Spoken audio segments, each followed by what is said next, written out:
poppin'? It's your boy Young Burnt Toast, aka Young Burger Patty. Nobody wants beef, impossible burgers. Alright? Now listen, man. Today we were shown the Pokemon Direct, and we could have never been prepared for what we saw today. Because history did not indicate that this would be the case, okay? To demonstrate my point, we can go back to Sun and Moon. Sun and Moon comes out, they make new content for Sun and Moon, but they don't add it to Sun and Moon as DLC. They make an entirely new game, which is pretty much the same game with some stuff added at the end. The stuff added at the end being Rainbow Rocket. So instead of Rainbow Rocket just being DLC added to Sun and Moon, they made an entirely new game, which was identical to the first game. So they get double game sales and people buy the new one. And it's I don't know. Rainbow Rocket could have easily been DLC, right? I think we can all agree on that. But the thing is, with this new DLC that they're showing, first of all, why is it not a bigger deal when I say things? Did I not say we were getting DLC? Maybe you guys don't understand, okay? I feel like if I say something like that with full confidence, at this point, it should be a bigger deal. That's all I'm saying. Anyways, I'm just kidding.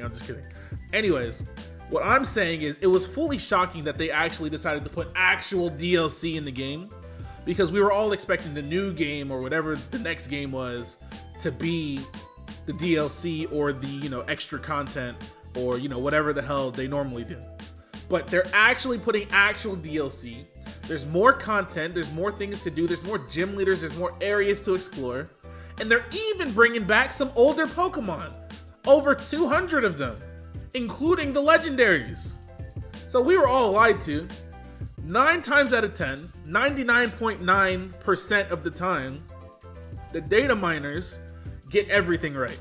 Because Pokemon, like I said, they don't traditionally add actual DLC to their games. So everything in the game is in the game already. And what I mean by that is, even event Pokemon that will be coming years later, their files will be in the game because there's no DLC. If that makes any sense. So, historically, every single Pokemon and every single character and every single anything that we needed to know was usually in the game.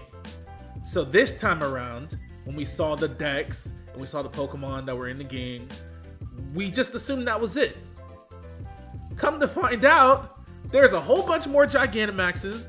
They're bringing back a whole bunch of Pokemon that we thought were cut forever.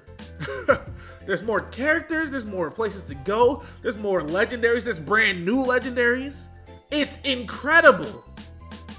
This is the first time they've ever done this in 25 years, people. This is a big deal. This is a really big deal. Because like I said, not once ever have they actually added actual DLC to a Pokemon game. And what I mean by that is DLC that we actually download and now it's a part of the game, not stuff that we can just find in the game and then it's in there later. I've already taken up 3 minutes and we haven't even talked about all the crazy stuff they revealed today, so let's go ahead and hop into that. So first things first, let's talk about part 1 of the DLC. They're going to be released in 2 different parts. The first part coming out in June and the second part coming out in the fall sometime. The first part is called the Isle of Armor. In the Isle of Armor expansion, you'll head to the Isle of Armor, the stage of your new adventure in the Galar region.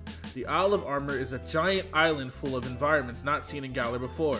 You'll find wave-swept beaches, forests, bogs, caves, and sand dunes. There are also plenty of Pokemon that make this island their home, living freely amid the lush natural surroundings.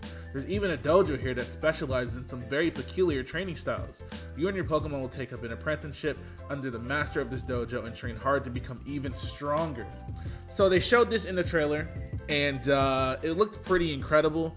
And then of course there's certain Pokemon that you can get only in this specific area of the game. It's okay if you don't have the DLC though. That was the really cool part about this.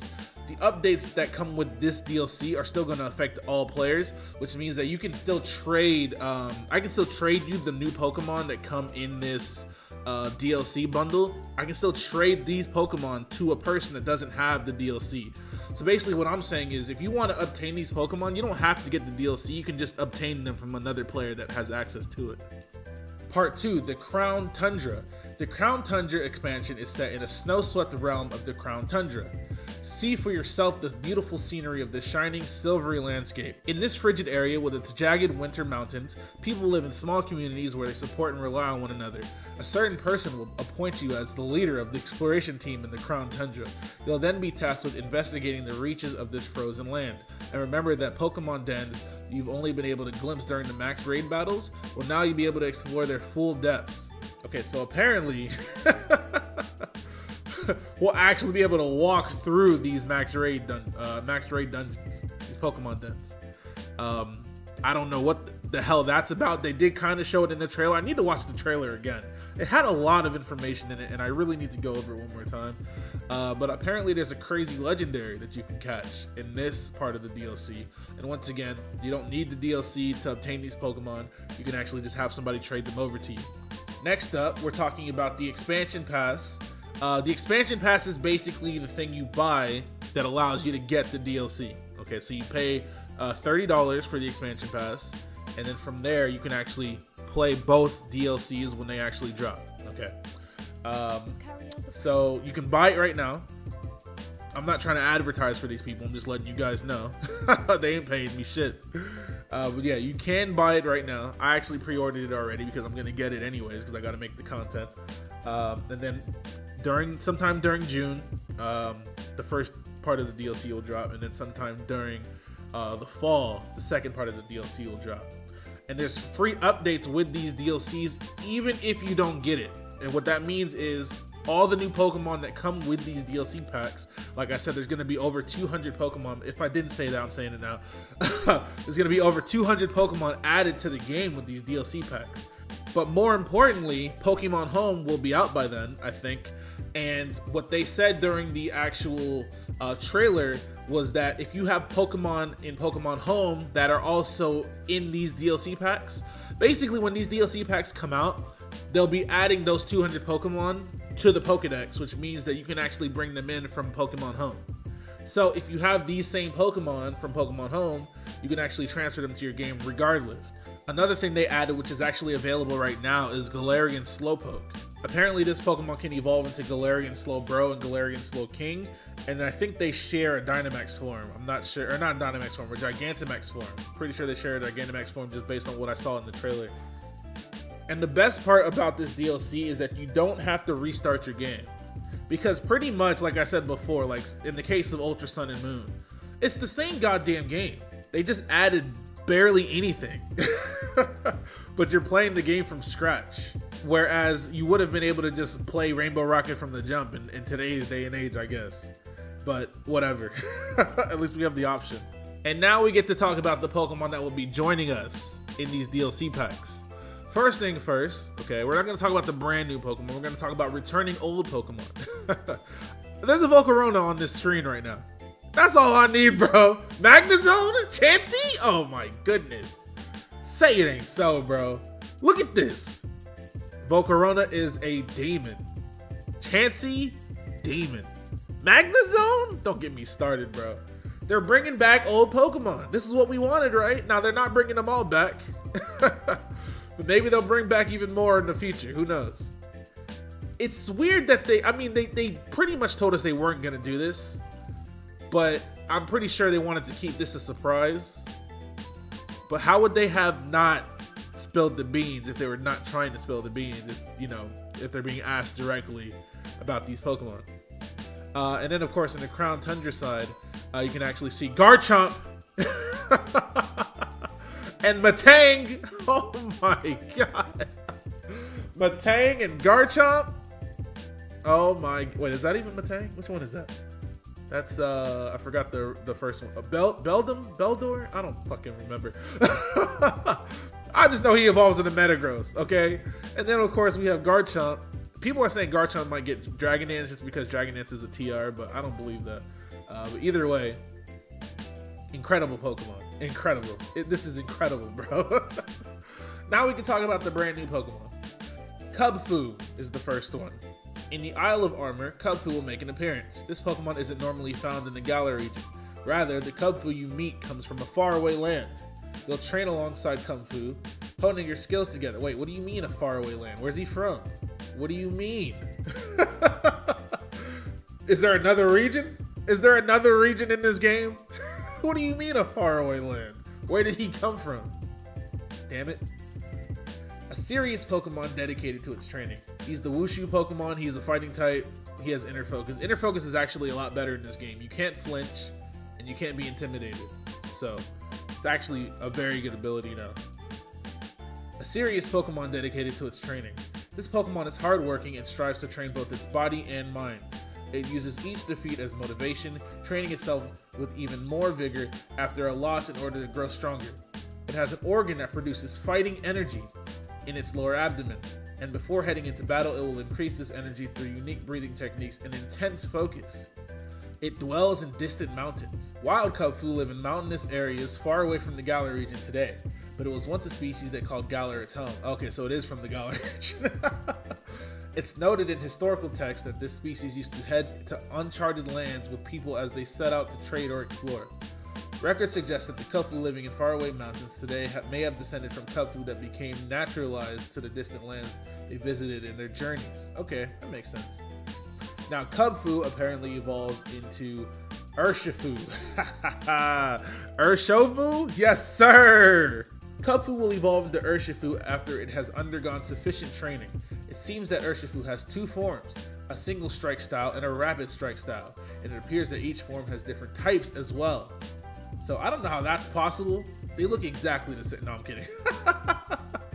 The first one, the single strike style, is fighting in dark, and it has the ability Unseen Fist. The second one, rapid strike style, is fighting in water, and has the ability Unseen Fist. So I'm wondering what the difference here is. Obviously, they're gonna have probably they're gonna have different signature moves. I'm wondering if there's gonna be a stat difference or if it's just gonna be the move difference and the typing, of course. A Merciless Blow. This is single strike style. Urshifu in this form favor battle without holding anything back. When enraged, they will mercilessly attack an opponent until it is utterly crushed. A single strike style Urshifu's movements are often direct and involve rushing forward and in a straight line. It will keep its distance from its opponents at first, only to leap in close in an instant and deliver a powerful blow. Furious Rapid Strikes, obviously about rapid strike style. Urshifu in this form maintain a calm demeanor, observing their opponents and measuring their strength while dodging attacks. A rapid strike style Urshifu will use flowing movements in battle to smoothly parry an opponent's moves and then overwhelm the opponent with a flurry of rapid strikes. But what's the actual difference? I know they have, like I said, I know they have a signature move each. What does Unseen Fist do? I really want to know what the hell that does. What the fuck does that do? Is this Pokemon gonna be good? I really hope so. We need more good Pokemon. We need more good Pokemon. Note, Kubfu will evolve into either single strike style Urshifu or rapid strike style Urshifu. Which form it evolves into will change depending on choices you made during your adventure. The forms are not tied to the game version. What? No way. I didn't know that. The forms are not tied to the game version you're playing? I just assumed one was sword, one was shield. I was wrong about that. I guess I shouldn't assume. I thought that's what they said during the trailer. I might have misheard them. That's crazy. I like that. Finally, some choices that actually matter in Pokemon. Next up, we got Gigantamax Urshifu. And of course, each form has their own Gigantamax, of course. So single strike style Urshifu. In this form, Urshifu looks like it's ready to bellow in fury. People call it both the very embodiment of rage and a divine emissary that banishes evil spirits with its fury. They're just making shit up. So this one is rapid strike style, the anger hidden within. In this form, Urshifu will quietly maintain its stance with a calm expression. When facing this Pokemon, it seems some will become greatly agitated, feeling as if the very depths of their soul have been exposed. Yet others report feeling a sense of relief, as if they've been cleansed of evil spirits. Okay, what does this mean? This doesn't mean anything to me. I need to see some damage, all right? Where the powers at? Where the, man, boy, I tell you what. Anyways, Calyrex. This Pokemon, look, it might be cool, all right? You might like this Pokemon. I like this Pokemon, okay? But I will not deny that this Pokemon looks extremely stupid. Look at him. It's not his head, it's his legs. His legs look goofy as fuck, all right? Look at his little ass arms. Why is he bipedal? Of course he's bipedal. They're obsessed with bipedal Pokemon in this game. So he's bipedal, he has long ass, skinny ass legs, he has tiny ass arms, he has some big ass balls hanging around his neck, and they got Triforces in them. Alright? And then he got a big ass galaxy brain. You telling me this Pokemon don't look stupid as shit? I still like this Pokemon though, don't get me wrong. But we must admit that this Pokemon looks extremely goofy. He's goofy looking ass. Alright? He's Psychic and Grass, the King Pokemon. What? Oh shit. King Pokemon? Alright. A noble leader. This Pokemon ruled all of Galar in ancient times. Of course he did. Can we get some more backstory on Eternatus? We barely got anything about that Pokemon whatsoever in the actual game. But you're telling me this Pokemon ruled all of Galar in ancient times. So where was he when Eternatus pulled up? Wanting smoke. Where were you at? Where were you? Why we just learning about you? Though it appears delicate and slight, its every move is filled with grace and dignity. It also has extremely high intelligence. Of course it does. And it's said to see every past, present, and future event. That's bullshit. That's fucking bullshit. That doesn't make any sense. You couldn't live like that. You could not live your life like that. You'll go crazy. That's cap. Now this is interesting, okay? So the 3 starters are actually getting Gigantamax forms. Not the craziest thing in the world. But the thing about them that's funny to me is that they don't get bigger. They actually just stay the same size, and then everything around them gets bigger. Okay, so what I mean by that is you can see Gigantamax Rillaboom. He's the same Rillaboom that he's always been. His hair's a little different, but he's actually on this big ass drum set now. He's the same size as he was. And I think that's funny. Anyways, Gigantamax Rillaboom. Rillaboom's tree stump drum has grown rapidly to the point that it now resembles a small forest on its own. Gigantamax Rillaboom has merged with this forest of drums and become even more powerful. It can control its sticks as if they were his own limbs, and it will demonstrate transcendental drumming techniques. Transcendental drumming techniques. What the fuck are you talking about? What does that mean? What? Your drumming techniques are not transcending anything, bro. You can't just make this shit up. You can't.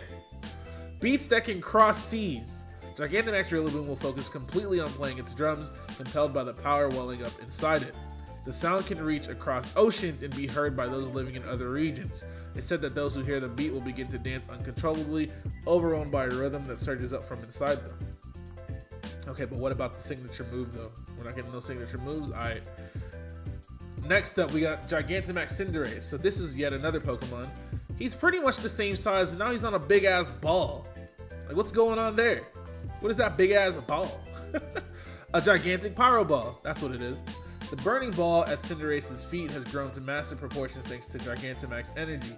If Gigantamax Cinderace kicks the ball using its well-honed techniques, its fighting spirit will possess the ball and cause the ball to pursue opponents as if it had a mind of its own. Oh my god, he's a demon. He is a fucking demon. Now, I will say this one looks the dumbest. His ears look weird as fuck. I don't think I like this particular Gigantamax form too much. Because Cinderace already looks kind of goofy, but now he looks extra goofy with his long ass ears. Gigantamax Cinderace boasts incredible leg strength. In fact, its legs are said to rank among the strongest of all Pokemon. Even without its gigantic Pyro Ball, it can deliver powerful kicking moves that overwhelm other Dynamax Pokemon. That's cool, I guess. Gigantamax Inteleon, bro. He got that thing on him. He's scoping out. He's waiting. Oh my god, bro. He just has a straight up sniper rifle now. Or a harpoon. Is that a harpoon? Oh my goodness. Oh my. Its towering long tail.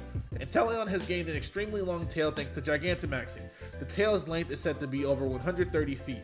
While Gigantamax, Inteleon will stretch its long tail out and hold it straight to form a pillar, and Inteleon will take up a battle position at the top. This Pokemon has an incredibly sharp mind and calculates the precise effects that gravity will have on the trajectory of its shots, enabling it to be an extremely effective sniper.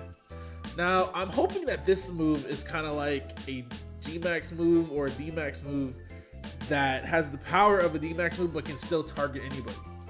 That's what I would assume it to be, but I don't know. I really want to know what their G-Max moves do, because some of these Pokemon will be used a lot. Like, for example, Rillaboom will be used a lot in the VGC once its ability comes out. Same thing with Cinderace. I don't know about Inteleon specifically, but if it has a good G-Max move, then it might. Enhanced Espionage Tools. Inteleon has many hidden tools within its body. Bro, you're not hiding anything with that 100-foot tail, bro. Your tail is 130 feet long. You're not hiding anything ever. And these have also been enhanced due to its Gigantamax. The necessitating membranes on its eyes not only allow it to measure the distance to the target, they now let Inteleon detect temperature, air pressure, and even humidity. Inteleon is a skilled sniper as well, easily hitting a berry that's rolling around over 9 miles away. That boy can hit a rolling berry on the ground, bro, from 9 miles, bro. Oh my goodness. Alright, so now we got more info on Galarian Slowpoke. Gets a new ability, Gluttony. I think that's a new ability. Doesn't look too much different from regular Slowpoke, but it's not a water type anymore. It's just a straight up psychic type.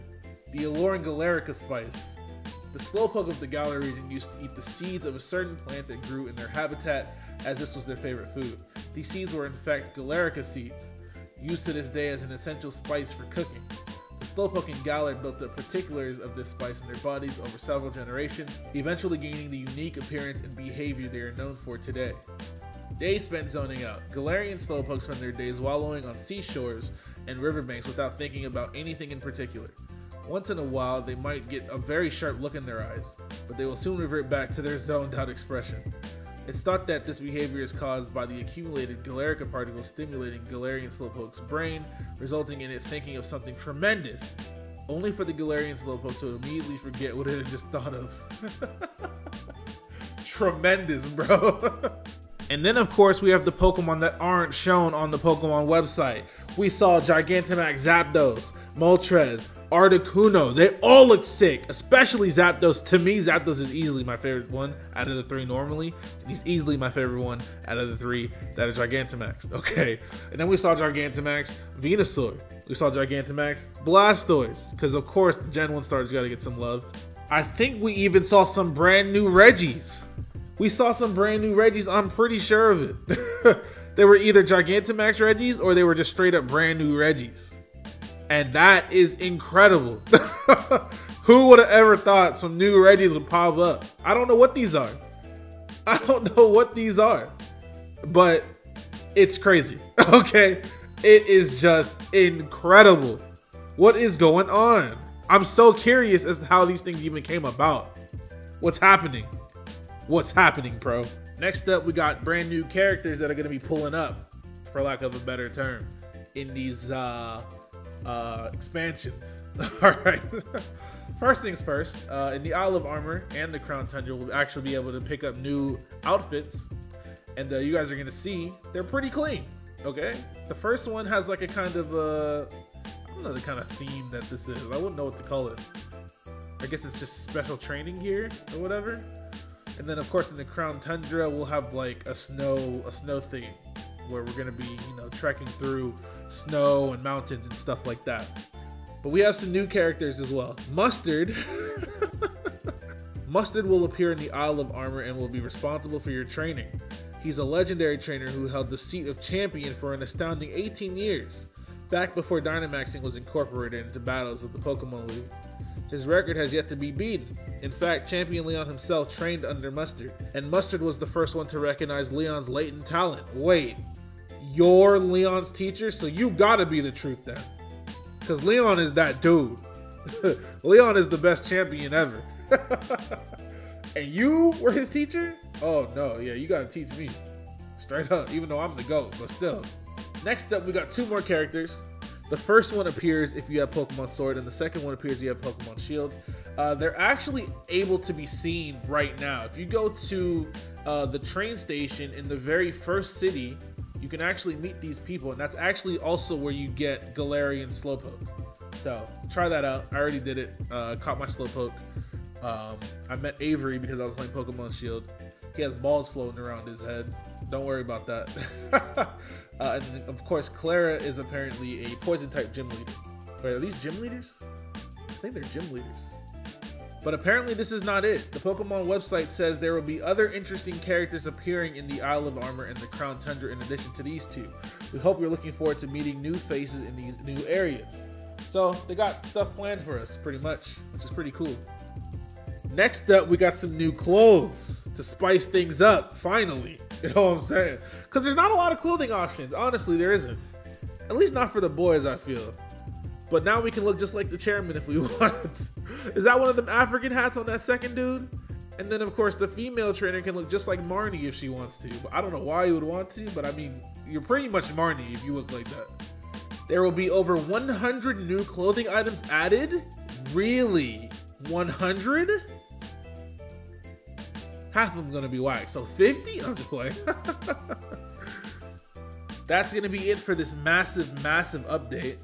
Crazy news. Oh, I didn't even talk about Pokemon Mystery Dungeon. Oh my, bro. They remade Pokemon Mystery Dungeon. That's a big deal too. I actually played the demo today. The demo's out right now. I'm actually gonna upload my playthrough of the demo later as well. So stick around for that. But yeah, that's a big deal. They barely talked about Pokemon Home, and they didn't talk about Pokemon Sleep at all. So what I thought they were gonna do was talk about Pokemon Home, Pokemon Sleep, and a little bit of some DLC, whatever the hell the DLC was. But it was big DLC, so I'm not mad at that. But anyways, I'm gonna go ahead and get up out of here. It's been a long time, you know what I'm saying? It's been a long video. Hit that like button, comment, subscribe, buy your Cypher merch. It'll be around for about a month more, I'd say. Then I'm gonna take it down. But yeah, go ahead and cop that, and I'll be back when there's more news. Good God. Goodbye.